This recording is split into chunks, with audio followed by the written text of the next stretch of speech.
मित्रांनो, तुम्हाला बोमन इराणी आवडतो का?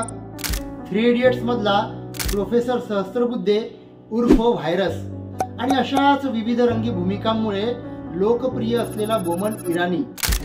पण बोमन इराणीचा हा विनोदी कलाकारापर्यंतचा प्रवास हा खरंच इतका सोपा होता का?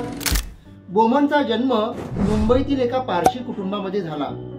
बोमनच्या जन्माच्या 6 महिने अगोदरच त्याचे वडील मरण पावले। बोमनला डिस्लेक्सिया नावाचा रोग होता। अभ्यासाची त्याची प्रगती मंद होती। सोबतच तो थोडा तोतरा देखील बोलायचा आणि या सगळ्यामुळे त्याची मित्र त्याची मस्करी करायचे आणि तो देखील स्वतःला काही विशेष कधी समजायचा नाही आणि त्याची आपल्या आयुष्याकडून काही स्वप्न नव्हती। त्याचे मित्र डॉक्टर, इंजिनियर आणि सीए झाले, पण स्वतः काही होऊ शकेल असं बोमनला कधीच वाटलं नाही आणि म्हणून त्याने नंतरच्या काळामध्ये वेटरचा जॉब निवडला। बोमनची आई कुटुंबाची उपजीविका चालवण्यासाठी फाफडा, फरसाण वगैरे विकायची। ग्रँड रोडवर त्यांचे एक छोटंसं 8x8चं दुकान होतं। वयाच्या 32-33 वर्षापर्यंत बोमन त्या छोट्याशा जागेमधून आपला दुकान चालवून आपली उपजीविका करायचा। ग्रँड रोड हा मुंबईचा रेड लाईट एरिया आहे, त्यामुळे तिथे रफ पीपल राहायची आणि त्या सगळ्या लोकांबरोबर बोमनचा संवाद व्हायचा, व्यवहार व्हायचा। या सगळ्या गोष्टीची बोमनला खूप चीड आली होती आणि म्हणून मग त्याने आपल्या कामामध्ये परिवर्तन करण्याचं ठरवलं। त्यानंतरच्या काळामध्ये मग त्याने क्रिकेट आणि फुटबॉल खेळणाऱ्या मुलांचे फोटो काढणं सुरू केलं आणि ती फोटो मग त्यांच्या आईवडिलांना तो 20-20 रुपयामध्ये विकायचा। असं करून त्यांनी काही पैसे जमा केले आणि मग लग्नाच्या 7 वर्षानंतर आपल्या पत्नी आणि मुलांना घेऊन तो उटीमध्ये फिरण्याकरता गेला। अर्थातच त्याच्याजवळ जास्त बजेट नसल्यामुळे त्याने एक हलक्या दर्जाचं छोटंसं हॉटेल केलं। ते हॉटेल इतकं निकृष्ट निघालं की तो एक प्रकारचा भूत बंगलाच होता। त्याला जी खोली मिळालेली होती त्या खोलीमध्ये फक्त एक झिरोचा बल्ब होता आणि त्या झिरोच्या बल्बला बघून बोमनच्या मनामध्ये खूप चीड निर्माण झाली। आपल्या गरिबीची त्याला लाज वाटू लागली। त्या झिरो बल्बला बघून त्याने आयुष्यात ठरवलं की यापुढे मी खूप मेहनत करीन आणि आयुष्यामध्ये खूप पुढे जाईन।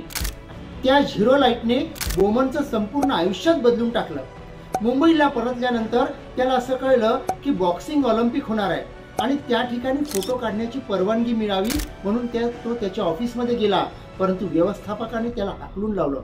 यांनी खूप विनंती केली, मी अगदी फुकटामध्ये फोटो काढायला तयार आहे असं देखील म्हटलं, परंतु तो काही ऐकायला तयार नव्हता। शेवटी त्या डायरेक्टरने बोमनला म्हटलं की मुंबईमध्ये राज्यस्तरीय बॉक्सिंगची एक स्पर्धा सुरू आहे, त्याचे तू फोटो काढून आण, ते फोटो मी पहिले बघील आणि मग त्यानंतर तुला हा ऑर्डर मिळेल की नाही हे ठरवीन।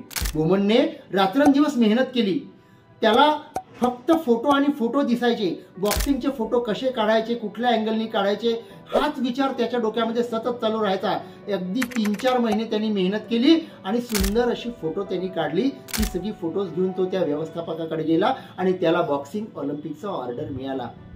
त्याला पहिला ऑर्डर मिळाला तो म्हणजे अमेरिकन बॉक्सरचा फोटो काढण्याचा आणि त्यासाठी त्या अमेरिकन मॅनेजरने त्याला बोलवलं आणि त्याला सांगितलं की तुला फक्त 3 फोटो काढायचे आहे। पहिला फोटो म्हणजे अमेरिकन बॉक्सर समोरच्या बॉक्सरला ठोसा लावतानाचा, दुसरा फोटो म्हणजे दुसरा बॉक्सर खाली पडतानाचा आणि तिसरा फोटो म्हणजे अमेरिकन बॉक्सर हात वर करून उन्माद दाखवत असतानाचा। असे 3 फोटो तुला काढून आणायचे आहेत। प्रत्येक फोटो करता तुला $300 मिळतील। हा एक चांगला ऑर्डर होता। बोमनला खूप आनंद झाला। त्याने तशी 5-6 महिने खूप मेहनत घेतली होती। त्याने त्या बॉक्सिंगच्या मॅचची वाट बघितली। त्या दिवशी जाऊन त्याने एक सुंदर असा कोपरा निवडला, आपला कॅमेरा वगैरे सगळं तयार ठेवला आणि तो त्या 3 क्लिकची वाट बघू लागला। परंतु त्या दिवशी त्याचं नशीबच सगळं उलट चालू होतं। अमेरिकन बॉक्सर सपाटून मार खात होता। 3 पैकी एकही क्लिक होईल अशी चिन्ह त्याला दिसत नव्हती आणि मग याला आपल्या नशिबाचीच लाज वाटायला लागली की इतका सुंदर चान्स आला असताना देखील आपल्याला तो मिळू नये। त्या ठिकाणी बॉक्सिंग रिंग मध्ये अमेरिकन बॉक्सर मार खात होता, परंतु त्या अमेरिकन बॉक्सर पेक्षा जास्त दुःख बोमनला होत होतं। असं सगळं चालू होतं। शेवटी बोमनने देवाला प्रार्थना केली आणि विनंती केली की देवा, माझ्या आयुष्यामध्ये मला मिळालेली ही एक संधी आहे, ही संधी माझ्या हातून जाऊ देऊ नकोस। आणि त्याची ती प्रार्थना ब्रह्मांडापर्यंत पोहोचली। देवाने त्याची प्रार्थना ऐकली। इतका वेळ सपाटून मार खाणारा तो अमेरिकन बॉक्सर त्वेषाने उठला आणि त्याने एक जोरदार पंच समोरच्या बॉक्सरला लावला. अर्थातच बोमनने तो क्षण टिपला. तो बॉक्सर खाली पडला. बोमनने दुसरा क्लिक केला. अमेरिकन बॉक्सर विजेता झाला. बोमनने तिसरा क्लिक केला. या 3 क्लिकसाठी त्याला $900 मिळाले. त्या पैशातून बोमनने एक छोटासा स्टुडिओ टाकला. एक दिवस त्याच्या स्टुडिओमध्ये कोरिओग्राफर शामक दावर आला आणि त्यांनी बोमनला नाटकात काम करण्याविषयी विचारले आणि तिथून बोमनचा नाटकातला प्रवास सुरू झाला. पुढील 6-7 वर्ष बोमन मन लावून नाटकामध्ये काम करत होता. मिळालेल्या प्रत्येक भूमिकेचं चीज करत होता आणि एक दिवस त्याचं नाटक बघायला विधू विनोद चोप्रा आला. त्याची भूमिका बघून विधू विनोद चोप्रांनी त्याला विचारलं की तू चित्रपटात काम करशील का. पण त्यावेळेस बोमनची चित्रपटात काम करण्याची तयारी नव्हती. पण दुसऱ्याच दिवशी विधू विनोद चोप्रांचा असिस्टंट राजकुमार हिरानी त्याला भेटायला आला आणि बोमनने स्वतःला त्यांच्या स्वाधीन केले आणि तिथून मुन्नाभाई MBBSचं मामूचं पात्र साकारलं गेलं आणि त्या वर्षी त्या भूमिकेला विनोदी भूमिकेचं फिल्मफेअर अवॉर्ड मिळालं. त्यावेळेस बोमन 45 वर्षाचा होता. काही वर्षांनी त्याला 3 इडियट्स मधलं प्रोफेसर सहस्त्रबुद्धे यांचं पात्र साकारायला मिळालं. त्यांनी त्याचं देखील सोनं केलं. मित्रांनो, आयुष्यामध्ये अनेक वर्ष वेटरचं काम करून, काही काळ फरसाण विक्रीचं दुकानाचं काम करून वयाच्या 45व्या वर्षी चित्रपट सृष्टीमध्ये प्रवेश केलेला बोमन वयाच्या 60व्या वर्षीपर्यंत 80हून जास्त सिनेमांमध्ये काम करतो. ही एक आश्चर्याची गोष्टच आहे.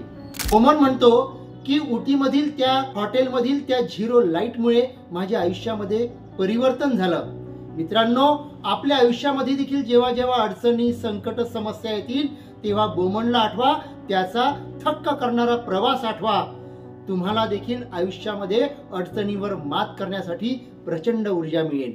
माझा आजचा हा व्हिडिओ जर तुम्हाला आवडला असेल तर नक्कीच याला शेअर करा, लाईक करा आणि माझ्या या चॅनलला सबस्क्राईब करा. धन्यवाद. जय हिंद.